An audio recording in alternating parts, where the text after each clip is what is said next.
Hi, I'm Art Kaplan, and I'm at the Division of Medical Ethics at NYU's Grossman School of Medicine.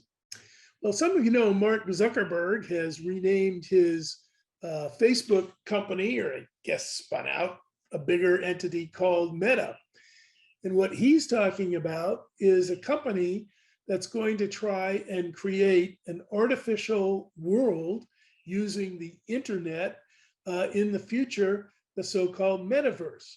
Think of situations where you see games now where people are wearing headsets and involved in video games, something like what's called the Oculus, where you basically have images transmitted directly into your eyes by wearing a kind of goggle system, and it seems absolutely real. You can go on a safari.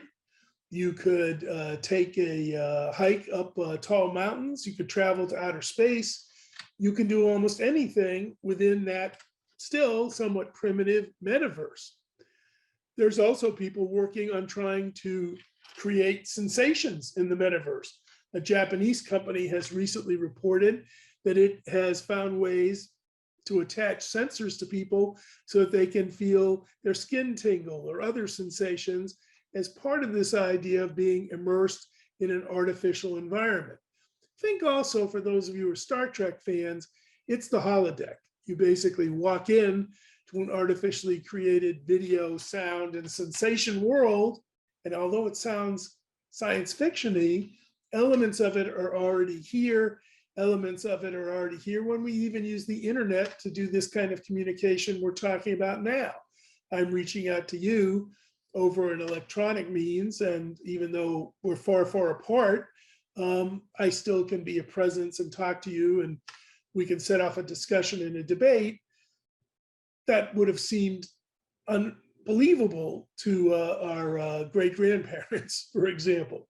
Well, put that on steroids, and you have a world in which your patient someday may come to you and say, I feel anxious, I feel depressed, I'm overwhelmed with anxiety. And the remedy might be to say, okay, wear these goggles, wear this system, go into a universe where we could expose you to things that make you nervous, maybe try to reduce your phobias, play techniques with you that might help you be less anxious, do things with you that might be stress relieving. Or at the far end, what if you said, I have urges and desires that are weird or aberrant or dangerous? Can I indulge them in this new world in the metaverse? So we need rules as this technology begins to appear, governing what can be done, what can't be done, what's acceptable to do, who can watch what's going on if you're in one of these spaces. And you may say, I don't need to worry about that. I'll worry about it when it happens. It's happening. It's coming very, very, very fast. Today's little toys that are sold to kids, the Oculus and so on, to play games and have adventures, I think very soon are going to wind up in the doctor's office, in the hospital, in order for people to be able to do much more intensive mental health kinds of interventions, perhaps do kinds of things that allow people to get rid of bad impulses, or do things that we would never permit them to do in the quote unquote real world.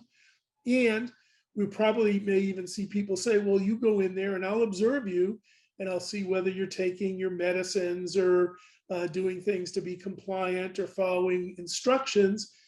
How much observation, how much privacy, what's going to be appropriate? I don't have answers yet for how to do the medical ethics of the metaverse. But I do know that that world is coming. I do know that it's going to become a key part of how medicine and healthcare operate. And I think it's exciting. I think it gives us tools and powerful weapons in the battle against illness and disease. But I also think that the possibility is there for abuse. And I think our concepts of issues like confidentiality and privacy are going to have to be rethought when you're starting to see the patient, if you will, somewhere out, if you will, in the electronic created world rather than in your office. I'm Art Kaplan.